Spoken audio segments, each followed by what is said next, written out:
We still do 7 NUFC Matters show a week for free. But if you want to help support NUFC Matters, then there are a few ways of doing it. Hit the like button on each live broadcast and video. This helps the channel grow. Hit the subscribe button and select the all notifications bell so you don't miss a single show. If you want to help us financially, then you can join the channel using this button with the membership starting at $1.99 a month. Or you can drop us a donation in the chat using a super sticker. We're also looking for sponsors. If you'd like your brand advertised on the flyers for the show and featured during the ad break, then email John at nufcmatters.com to arrange today.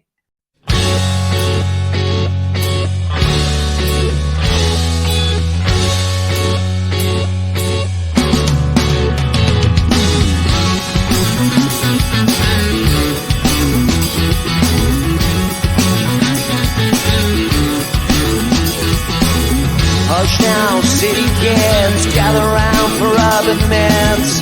Hush now, city kids. When it came to me after so long, I didn't have no choices in the streets where I was from. When I think about the pain, I didn't have no choices. I took what I had sworn. Hush now, city kids, gather round for urban myths. Hush now, city kids. But you know, the wouldn't let you have it any other way. Good evening, welcome to a pre-recorded version of Fans Forum with me, Steve Wraith, and joined as always by a panel of Newcastle United fans, all with varying opinions on the last 7 days at Newcastle United. And we're going to start with the match on the weekend where Newcastle came away with a point from Goodison Park. Should have been all three. Anthony Gordon, of course, missing a penalty, and Joe Linton, amongst others, missing a whole host of chances, which would have put Everton to bed. Having said that, a point gained or 2 points lost. It was certainly a point gained on last season's result where we lost 3-0. We did do a watch-along as well on Big Up with a few of the lads who are on the screen tonight. And yeah, we watched it together, which was quite a unique experience. We haven't done anything like that really for quite a long time, although we used to do it a lot in lockdown when we couldn't go to the games. But big welcome to Tom, to Magnus, to George, to Pablo, to Ian, and to Darren. And a big welcome to you. So, yeah, Tom, we watched it together, mate. My honest opinion was, you know, we should have won the game. And I think when I came off screen the other night, I was quite disappointed. I felt like a defeat. But in retrospect, when I did the professionals on Sunday, my mind had changed a little bit, and it was a point gained. And you know, especially the way the other results panned out over the course of the weekend, you know, it wasn't too much damage done for us league table wise. Brighton leapfrogged us, of course. Minte probably put in his best performance of the season with a wonderful goal and an assist. And you know, Brighton leapfrogged us, but they're only above us on goal difference. Aston Villa and Manchester United, of course, played out a pretty turgid 0-0 draw, which meant that, you know, it was as you were with Aston Villa and Manchester United this weekend. And Chelsea held by Nottingham Forest. And dare I say it, the guy who I often champion on this channel, Chris Wood, scoring again in the Premier League, taking a point. Yeah, exactly. Taking a point from Chelsea at home. Which called Anderson doing things. And Anderson doing things as well, George. You're quite right. So, yeah, look, it wasn't a bad weekend for Newcastle. In all, would have been better, of course, if we'd had another 2 points. We would have been up there and probably sitting in 6th place, maybe even 5th place, depending on the goals ratio against Villa. But look, nothing's handed out in October.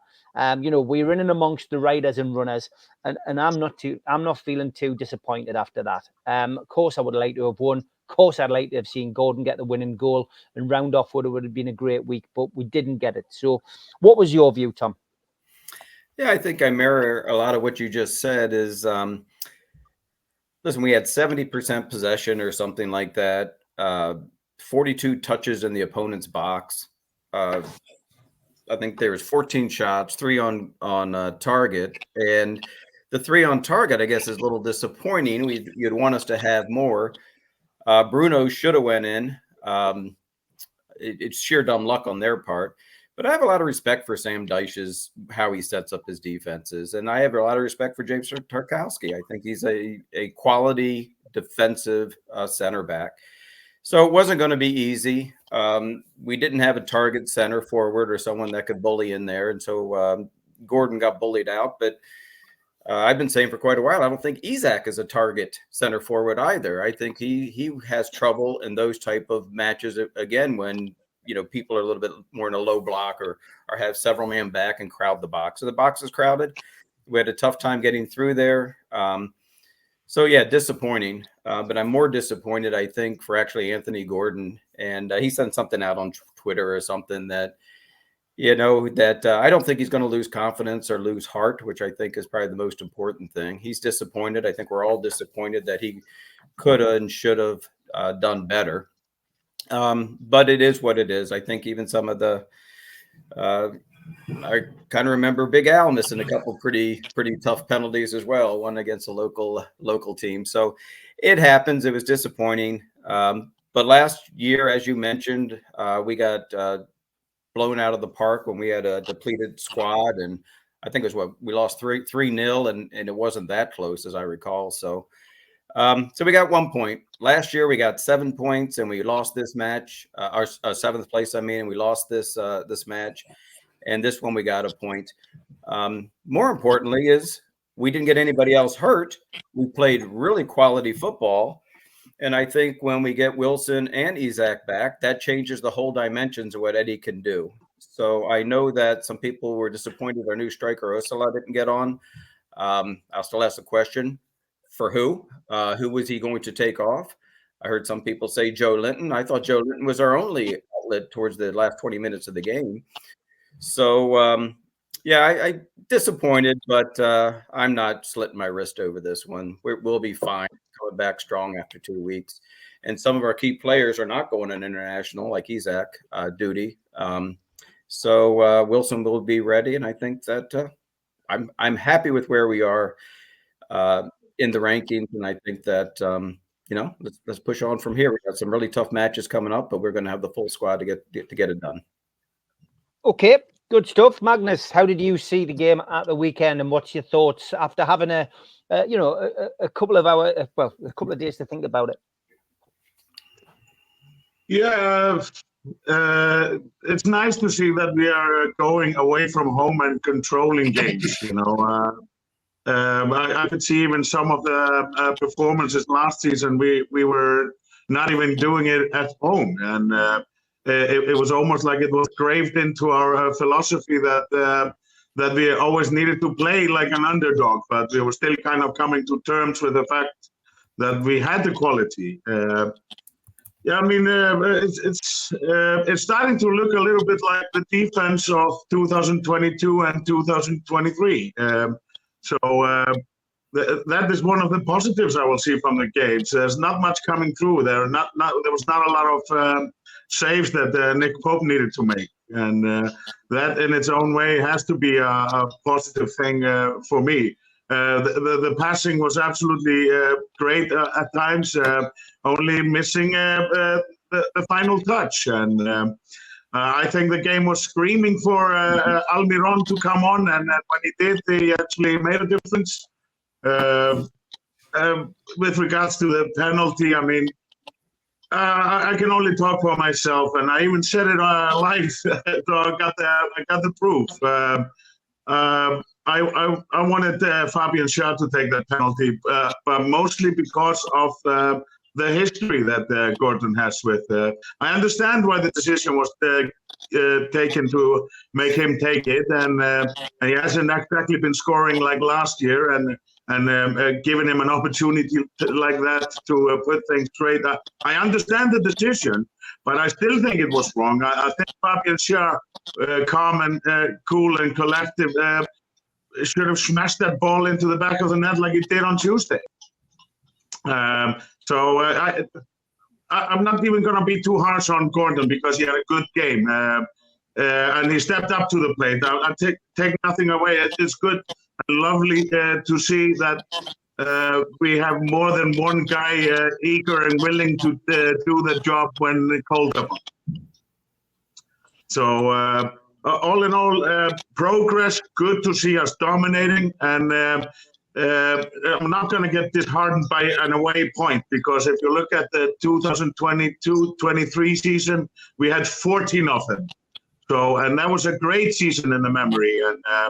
And as long as we keep not losing, then I think the rest will play itself into our hands. And with hard working and focusing now, I guess, on target shooting, then I'm not disheartened by taking 1 point away at Everton, because we've struggled on that pitch, and it's not an easy place to go. And hopefully the newer stadium will, well, we might not even see it if they go down a league, but hopefully we have greater memories coming in the future on the new pitch. Okay, good stuff, Magnus. George, again, you were part of the watch along yesterday. Great to have you on. Didn't get a chance to rattle your rattle in celebration, sadly, and you were slightly ahead of us as well, which made it even more comical. We're calling you the Phantom Raspberry Blower. After every time Newcastle missed a chance, George was going, which had us all in hysterics. But anyway, George, what did you make of the game? The game. Well, I've got to say, it's a long time since I've seen a Newcastle side go away from home and dominate in the way they did yesterday. I mean, they were just dominate's the only word you could use. And the passing and the play, the football from our penalty area to their penalty area was brilliant. What was wrong was we just couldn't stick the ball in the back of the net. And you know, there were some incredible things happening as well. I mean, there were 3 times in the second half when Joe Linton got out on the left. He skinned their fullback, left him for dead. I don't know where he got that speed from, but he just left them for dead. And there's one occasion when he turned the fullback on his hip, and the fullback went sprawling, and the referee gave a foul. And Joe Linton would have been absolutely clear, but the stupid referee gave a foul, and there was nowhere like a foul. No, they all contributed. There was some brilliant play, mostly down the right side in the first half, and then more down the left side in the second half. But the passing across the field and some of the long balls from Shaw, I mean, he played some 30, 40 yarders, which most midfielders would be delighted to have. And it was nice that we had Trippier and Murphy at first in the first half combined, and Barnes and Young Hall in the second half. We had stars all over the pitch, really, until we got to the penalty area. And once we got to the penalty area, they all just went missing. I mean, on another day, Joe Linton will have a hat trick. And on another day, Bruno would have a couple. Because Gordon would normally have put that penalty away. So I from a football point of view, I've got no complaint. My complaint probably is directed at the management. You're now paying for not investing in a striker to cover the 2 main strikers who continually getting injured, and you just ignored that and pressed on and left things as they were. And I think that was something of a disaster. If ever there was a time when we needed a pragmatic signing of the sort that Rafa did, when he wanted somebody to shake things up, he bought the big centre forward from Nottingham Forest. Can you remember that? And he wasn't a great star, and he wasn't very expensive, but he did a job. He got promoted. We could have done with one of those yesterday, somebody like that yesterday. We're really close. So it's not disappointed in a football sense, but very disappointed in a results sense, because that game was ours for the taking. All it needed was a bit of calm in front of goal, and that would have been that. And it's difficult to put negatives on. And then, as Steve read out at the beginning, watching the games today and watching Chris Woods and Anderson take Chelsea apart, and then watching Minty take Tottenham apart, you think to yourself, my goodness, was that the right thing? I'm not sure, but never mind. But from yesterday, from our point of view, not disappointed in the performance, disappointed in the inability to put the ball in the back of the net. And they all contributed. It really was good. I was slightly disappointed he took Barnes off, because Barnes was actually doing quite well. The only positive out of that eventually was that towards the end of the game, of course, as I say, Joe Linton drifted left and was skinning the fullback every time he got the ball. Not disappointed from a football point of view, only from a point of view that we couldn't put the ball in the back of the net. Yeah, I mean, it's interesting to hear you say that about Barnes, because I mean, I think we discussed it on the professionals yesterday. I think me, Stu, and Mitch all feel that Barnes is much better coming off the bench as an impact player with 30 minutes to go. I think he struggles at times, but I can see why Howe went with that starting lineup yesterday. He's gone with Barnes on the wing because Gordon's playing up front, and he's going with what he believes is his strongest team.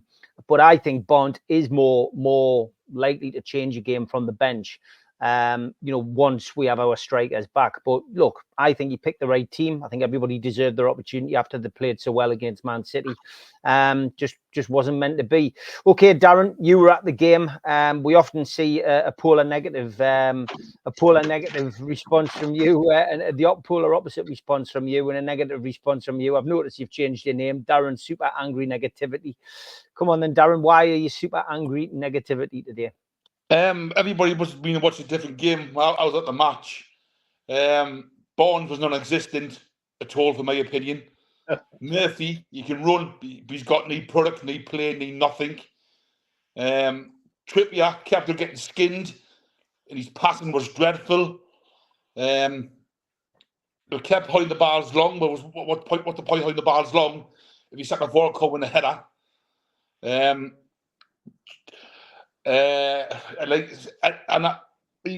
need a goal in the last 20 minutes. His Judas should come on. I'm sorry. Put him in the box. He's a striker. Barnes, like I say, Barnes should have won off half time. Murphy should have won off half time. And Trippier should have won off half times. Because it wasn't like, I'm sorry, but if we would have been the so-called Big Four Champions League players, we've got to win games like that yesterday. So to me, I wasn't happy. And a lot of the fans were saying this, roughly the same, but we were saying, we were crying for subs and to come on because they needed to change the game. I felt sorry for Tonali. He got took off. I don't know why. To me, he had a good game. He was tired, Darren. I know. But I felt he was working his socks off, But if he's going to Anthony Gordon, he's not a striker. He's a winger. So you bring in Sula on in the last half an hour, 40 minutes. Go and try your best, mate. Go and sit in the box, put pressure on them. There was one time in 10 minutes we didn't have a striker in the box. So what's the point to that? Do you know what I mean? Like, I'm sorry, but I wasn't happy yesterday. Murphy, I wouldn't start the next game on the bench. Make sure he's on the bench. Yes, he can run. He can put a ball, but he's got the end product. He doesn't know what he's doing. You need to read the manual before he does anything. But the only man I would Lewis Hall, I would say, had a good game again. He was my man of the match. He was my man of the match again. Yeah, I like he's had two cracking games. It's just so frustrating, Steve. Like, you go down there, you expect, if we want to be in the top four, and people say top four, but we're not. I think we'll be looking at the top 7 now. I know, like, people say, we need to somehow, like, say a Brighton one. That's going to be a hard game in a couple of weeks' time. Very, very hard game. In a way where things change week to week. Listen, I get why you can be negative, Darren. It's easy to be negative, and some of the points you make are valid. But I would say that ultimately, our away form was poor last year. We got beat 3-0 down there last year. We've come away with a point in a game we could have lost. We should have won it.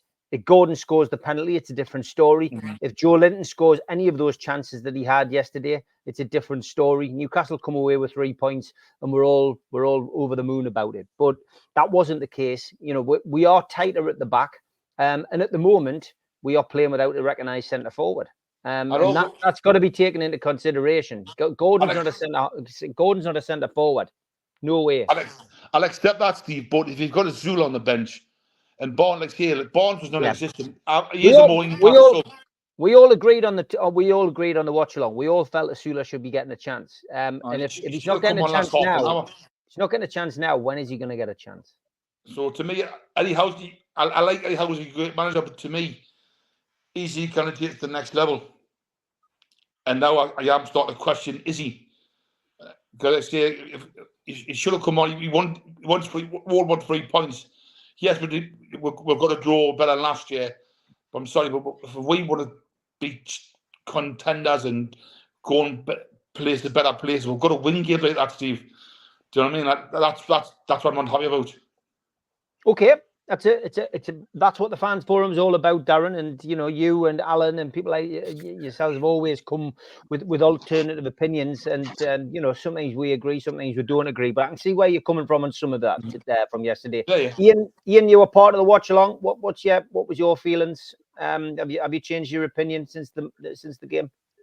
Not really. A little bit. I've never seen us dominate a game so much without scoring a goal. Like, I've got to say that.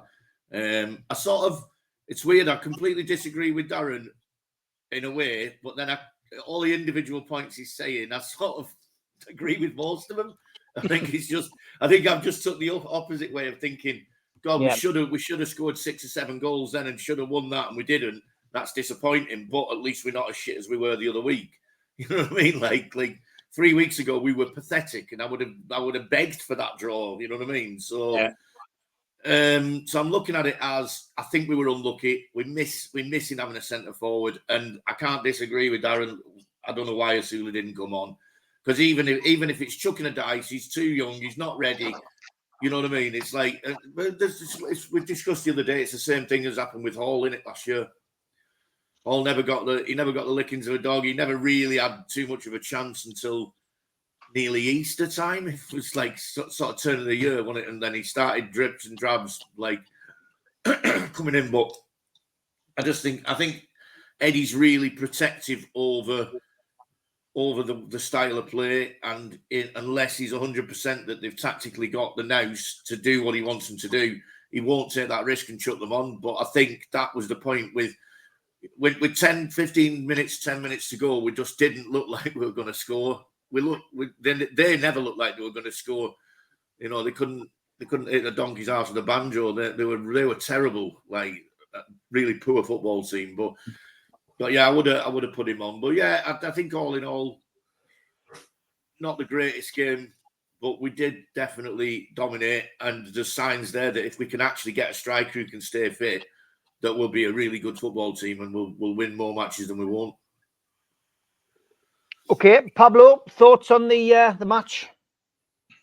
An interesting one, isn't it? I kind of sit in the middle. I'm not disappointed with it, but I'm also not elated with it, and that comes off. We've met Everton at a time where they've had a couple of good games and they're on the upturn. I feel if we'd have met Everton 4 or 5 games ago, we'd have come away with a win. So I think we met them when they're on the way up. I mean, away at Everton is always a tough one. Goodison, I'll be glad to see the back of that place. I've got a lot of Everton pals, so it's always an interesting one for me in my calendar.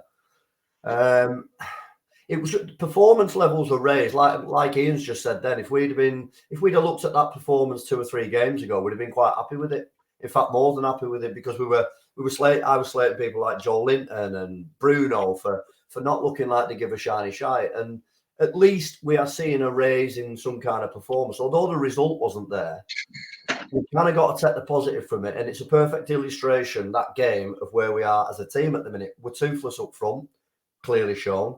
You know, we kind of lack that deadly touch in the last third, which is coming. But midfield and defence looks solid enough. I don't think it was a penalty burn on Calvert-Lewin. I think No. So all the rubbish that I'm reading about it's a stone wall, and no, it's not.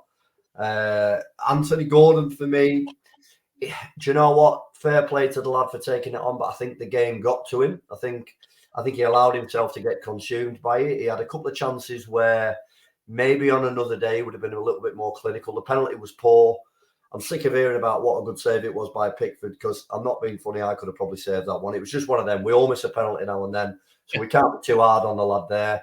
I think it shows where he is. He's a very, very, very good player, but he's not, for my opinion, he's not elite. Elite players come into games like that and they put 2 or 3 of them away. But he was playing out of position, you know. You can't slate the lad. He's been thrown in at centre forward.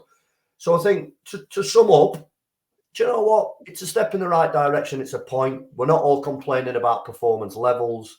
At least there was something for us to grab hold of, you know, for next time out. So I get what Darren's saying, you know, when you look at certain individual things.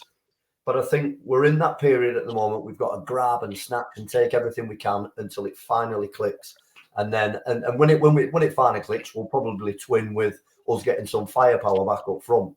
I'm glad to see Lewis Hall is up to his game. I must admit, I was starting to doubt the lad at the beginning of the season, thinking, was he at this level? So, again, impressed with him. But all in all, relatively happy and not disappointed. So, you know, we go to the next. We do, and we go to the ads now. We'll be back after this.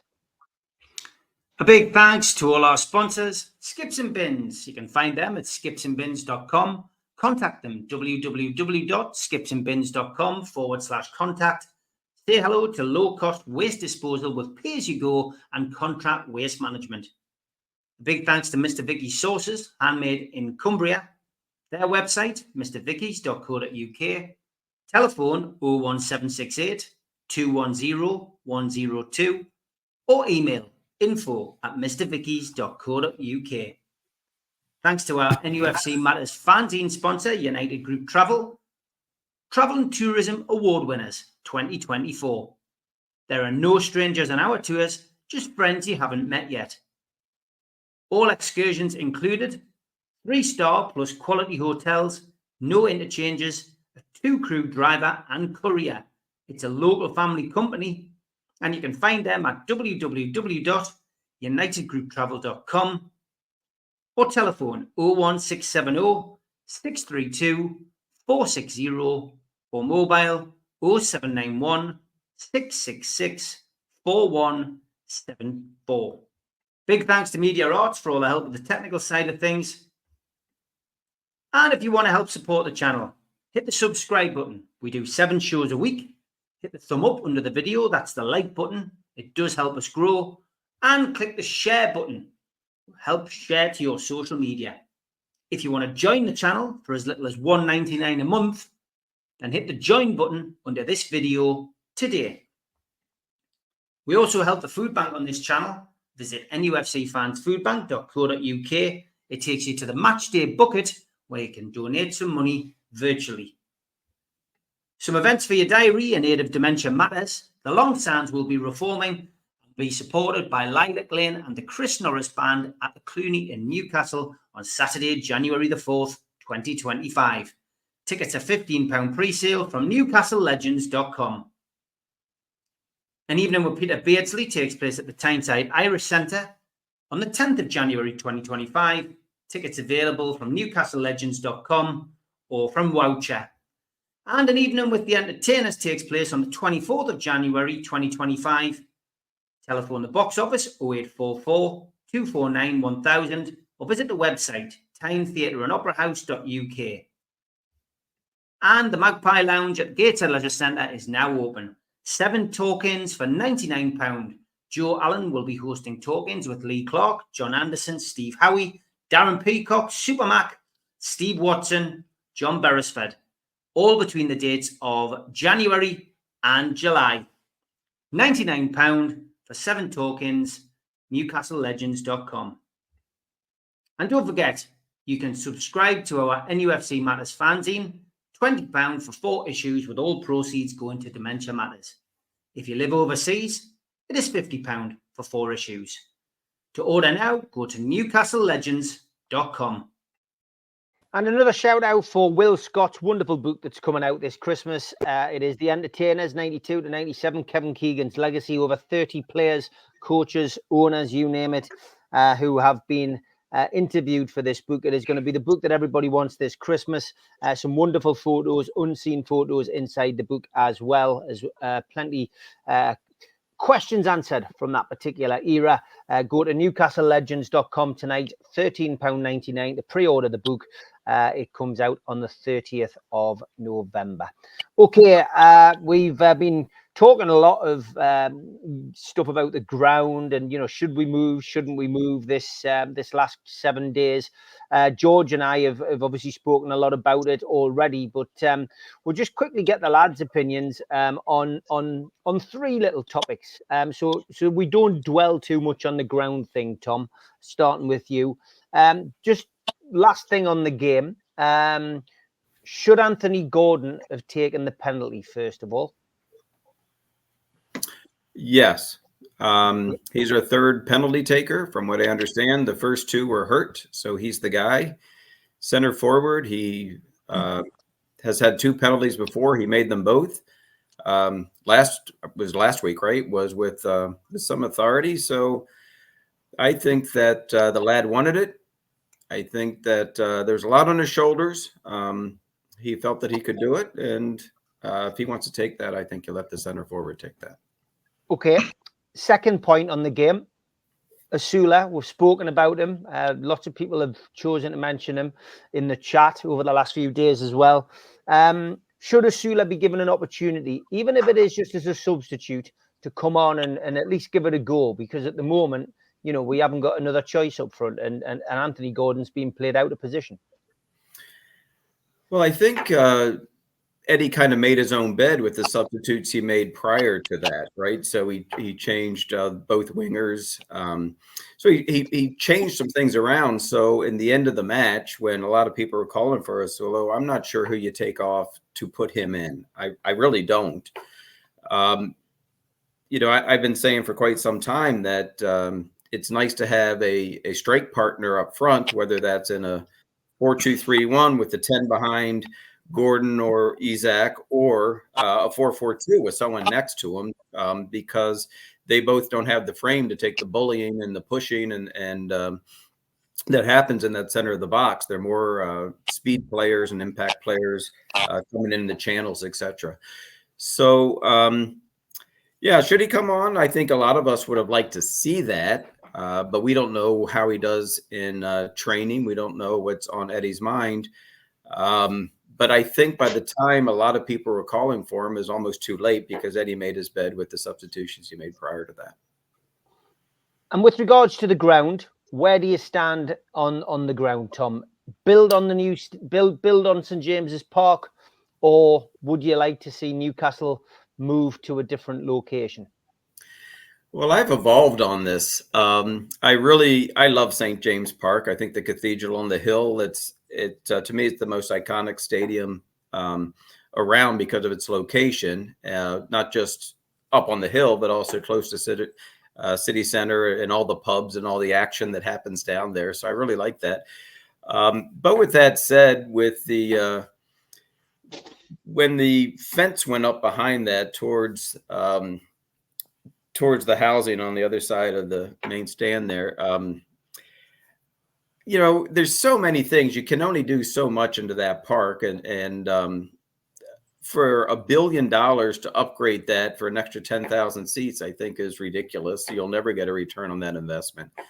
So Lees's Park is right next door. It ticks a lot of the boxes as far as city center, near where other things are, builds on the legacy that is St. James Park. It's adjacent. The property is adjacent to St. James Park.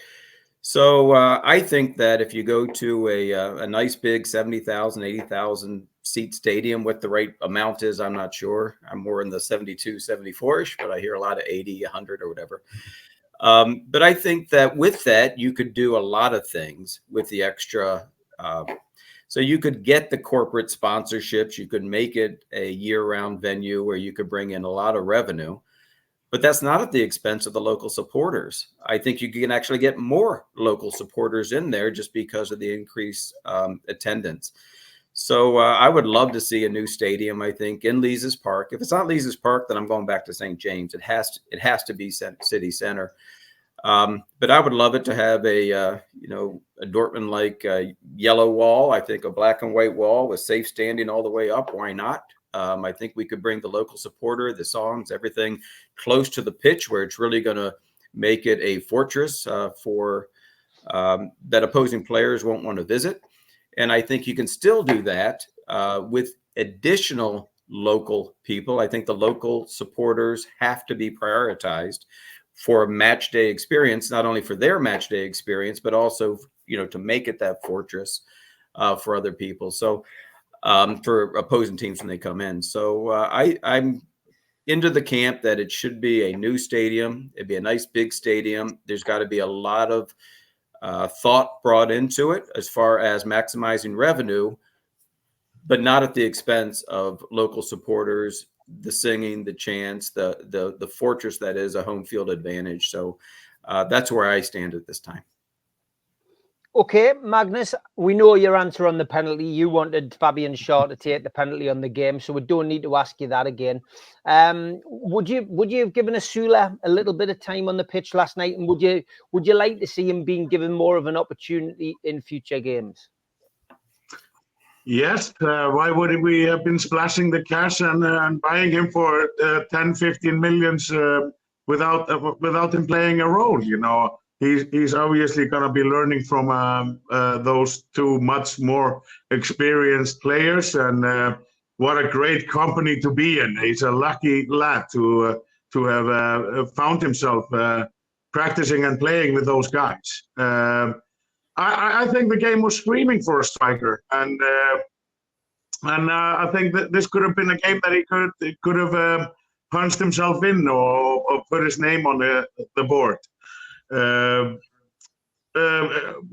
Bringing it a little bit back to my Icelandic lads, there was two Icelandic lads that I suggested could have been bought over for 15 to 30 million. One of them being Orri Óskarsson and the other one Albert Guðmundsson. Orri Óskarsson went to Real Sociedad for 17 million, and he's already scoring goals over there. Hopefully this is the path. Alexander Isak came from there, but to me, I think we probably need to start looking at the replacement for Wilson for the future of the club, because as far as I understand, this is probably his last season with the club. And when are you ever going to get experience? There's no shortcuts past experience. When are you ever going to get the experience if you don't get put on in a situation like we saw ourselves in last night, not being able to score with a young, fresh striker that barely has played? I know he wasn't fantastic against Wimbledon, but there was also a totally different class of game. Playing a lower league team is never the same as playing a Premier League team. And I would have liked to seen him last night, given at least half an hour, no less than 15 minutes, because the game was screaming for somebody to come and finish these shots, and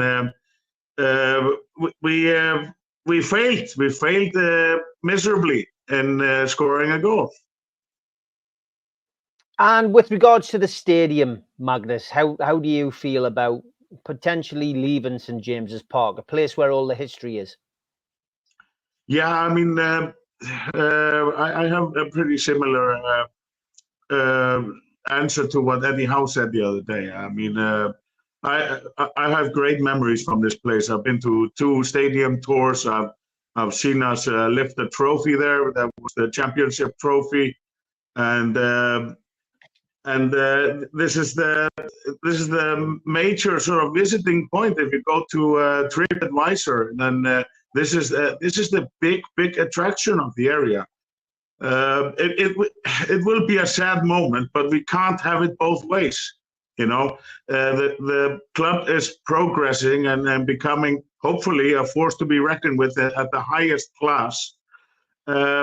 It looks like we can't do both: preserve the history and the stadium, and then also progress and become more than a big club, a huge club. So if there's no way of putting another 10, 15,000 seats in St. James's Park, then I don't see any other way than to go the Leisure Park way. However, I had some thoughts about what would be done with St. James's Park then. Couldn't that become a sort of a historical park with the statues and sort of interesting points about the city? You know, it doesn't have to be a ground zero area. You know, where it's just it can be made as a really nice park in the future with the statues of Robson and Shearer and hopefully many more stars to come.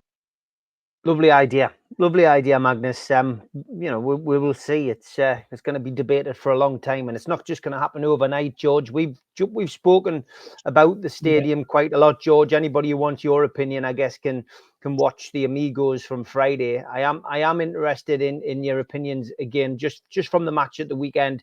First of all, if you were managing Newcastle at the weekend, would you have given the penalty to Gordon, knowing how emotional it would have been for him, I guess, and you played yourself, or would you have given it to Fabian Shaw, who tucked a one away midweek? No, I would have given it to Anthony Gordon. Tom hit the nail on the head. Penalty takers are selected in the dressing room, and that's how it should stay. If you start mucking about with it on the pitch, and it goes wrong, then you've got all the recriminations and all the rest of it. Disappointing for Anthony Gordon because he didn't even hit it hard, really. And all this fuss about Little Arms making a save, it hit his bloody knees. It didn't even hit his arms. So yeah, it was sad, but it was the right thing to do. He was the designated penalty taker, and that my knowledge has always been that, and feeling has always been, once you've decided who it is, that's who should take it. You don't change it on the pitch. You know, I'm a lover of Fabian Shaw. He can do what he likes for me because he's such a great player. And it would be nice to see them score again, but it was right to give it to Anthony Gordon, in my opinion. With Asula, George, I mean, he's 21. He's not a kid. He's played for, he's played professional football for a few years now. Is it time to maybe just give him that opportunity, or are you? If you watch his performances for Denmark in the under-21s and under-23s, he's scoring for free, for nothing. He's certainly got something there, and I thought, despite the fact the Wimbledon match was quite dull in a sense, I thought some of the runs he made were intelligent. Just the other people on the pitch couldn't see him making the runs. He didn't get the ball, and had he done, could have made a difference. And the odd times the ball did come near enough for him to have a shot, he wasn't fighting to have a shot. And all I'd say about yesterday was, in the last 10 minutes, when it was clear we weren't going to lose that game, no danger of us losing that game, we needed something different.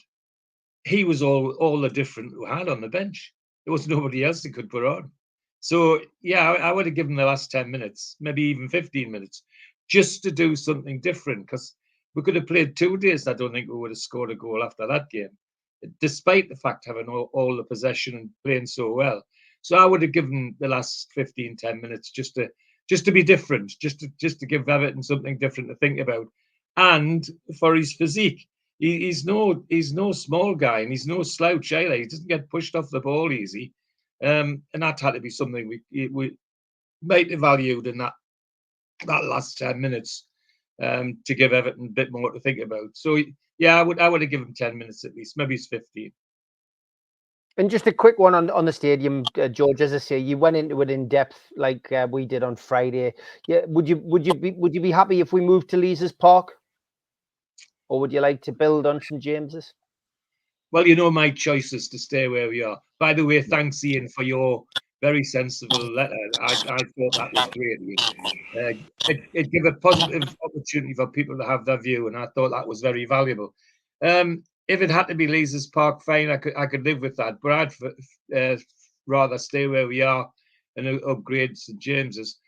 Now, lots of things different from when we developed the ground before. For example, if we're going to redevelop St James's, there are now materials and methods for building which would allow us to raise the level of the other stands around the pitch to the same level as we've got on the main stand now.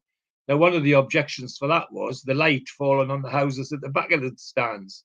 Well, the council can lift that ban. It's their ban. They could lift it tomorrow if they want to. And the crucial thing for me is the attitude of the local council on all of this, and what Newcastle United wants to do. And again, as I've said before, everything against last time we tried to develop, everything was against us. You know, the council were bullish, wanted seats on the board and all the rest of it. The university were bullish because they were well off.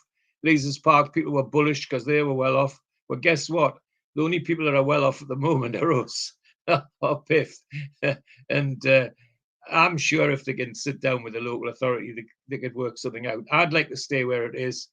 If not, and it goes to Leazes Park, I think alongside what Magnus is thinking, I would like to see this. If that stayed at St James's Park, stayed in any form, I'd like to see the council and the club, or PIF even, because they want to develop community, build a community facility inside St James's Park, so that there's all sorts of sports happening. You know, squash, tennis, you name it, indoor things, and other facilities that could be used 7 days a week as part of the new St James's Park, if you like.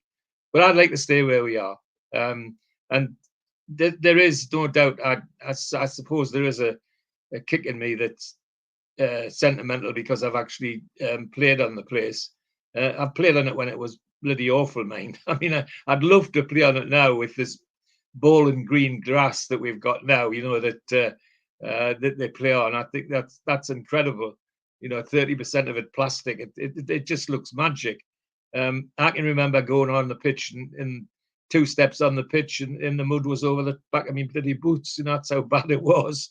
It was awful, but still was a great big thing to do. So I'd stay at St James's Park. Okay, Darren, I'll bring you back in. I'll unmute you, mate.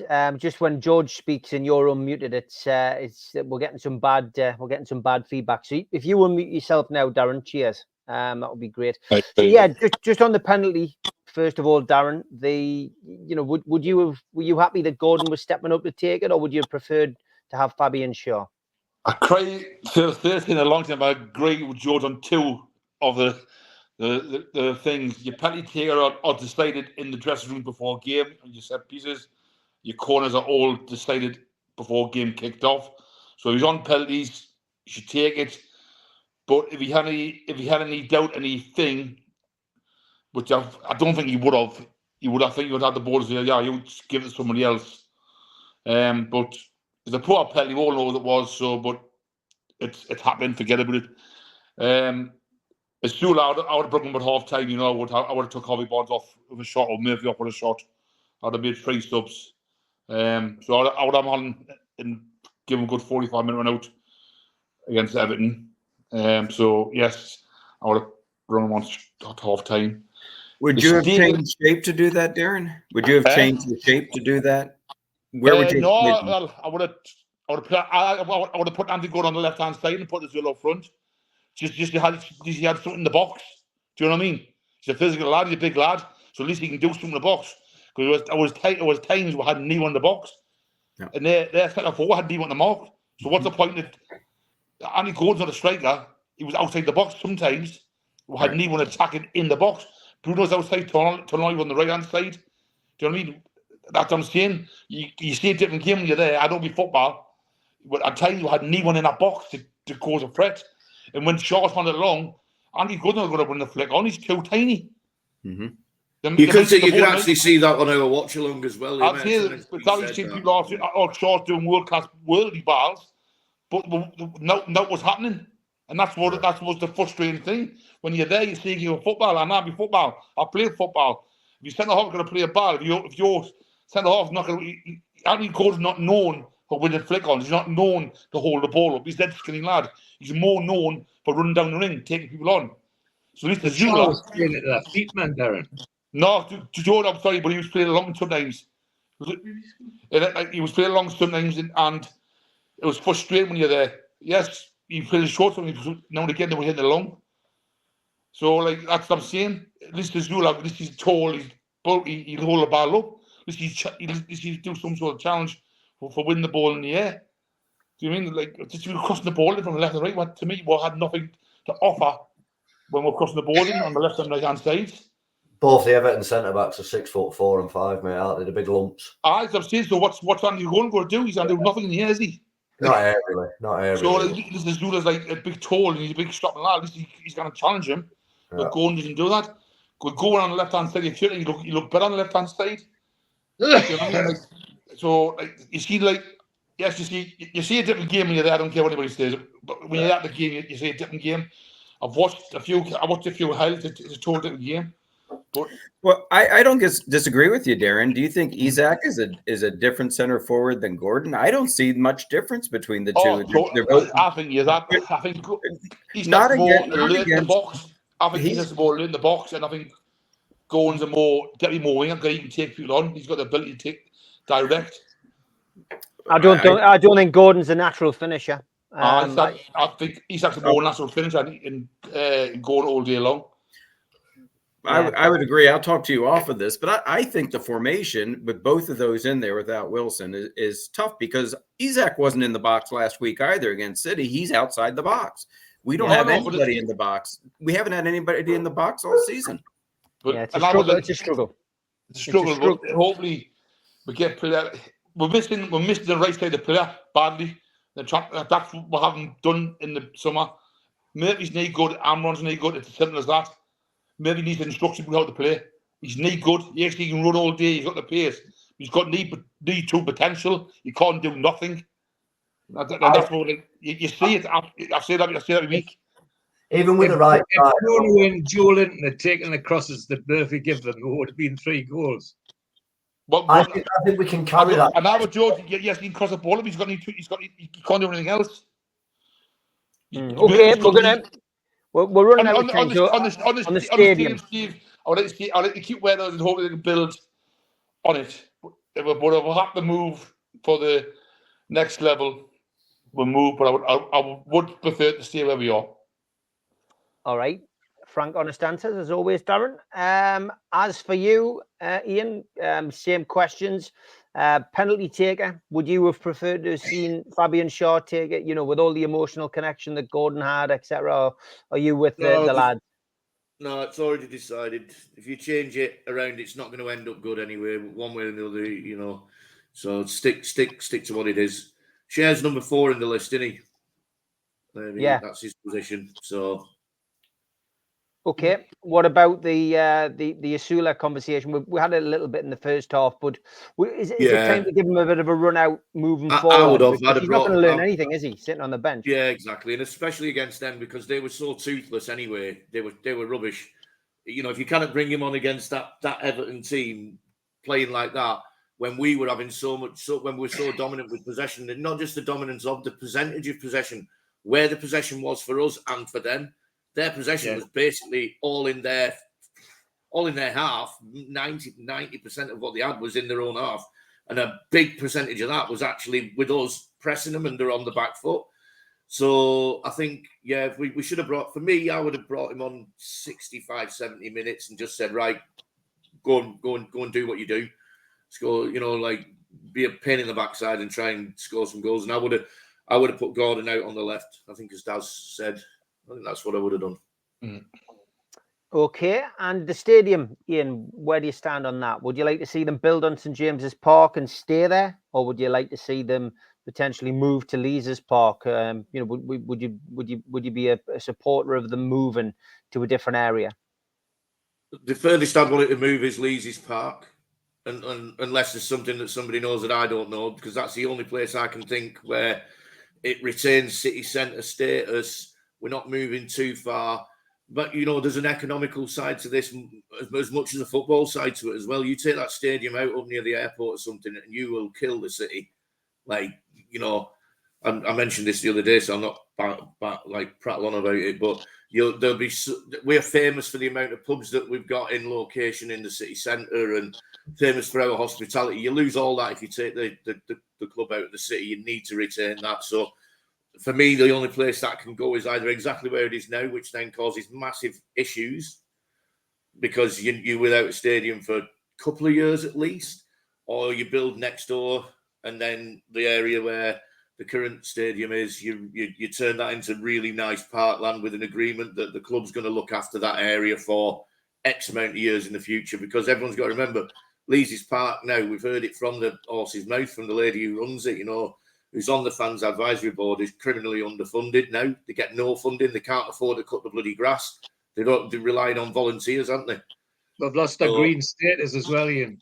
Yeah, so like it's all looking like the council need the tune in the tune, and like the park needs help, and it can you can move the stadium, you can build half the stadium from the drawings that we've seen, and still play at St James's Park. So it might only lose a few months football, maybe a little bit more, 6 months or something, by building right next door, and moving a few of the historical sort of listed items that are in the park. Obviously, you can't move the lake, but you could, everything else, as far as I can see, you could probably dig up, pick up, and move it elsewhere. So that's what I'd do. Or if we could upgrade St James Park by 20,000 seats, I'd say crack on and do it. But it doesn't sound like we can, and it sounds like it's going to be a massive outlay to not bring in any major amount of seats. And I think Tom's just put a note in our chat here, the private chat, which I agree with 100%.